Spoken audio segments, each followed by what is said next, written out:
Dyno Bob here at Stiegermeyer Superchargers. We have an offering today for the do-it-yourself crowd that are tackling their rebuild on their superchargers, and I just want to go over it really quick. It's going to be a cost of $500, which is going to include a complete rebuild, coated rotors, high-speed bearings, the correct seals. We're also going to blueprint your case so you're ready to assemble. So as you see here, like you may take yours apart and you'll notice you're wearing on one side. That's because the rotor's not phased correctly. And we'll get that set perfectly with your gears pressed on.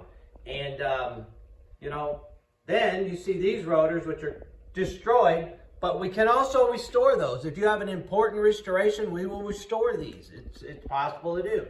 You might have rotors flaking. We'll strip it off. We'll recoat it. You'll be ready to go on the rebuild. If you're doing a meth injection, you might want to leave them stripped.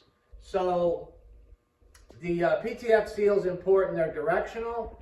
If you may run into an orange type seal, Viton, what will happen is it will start rubbing and actually putting a groove in your surface, which will eventually leak. So the PTFs are very important. And I'd love to hear from you guys. 636-949-2275. Ask for Robert or Roger, and we'll take care of you. Thank you very much.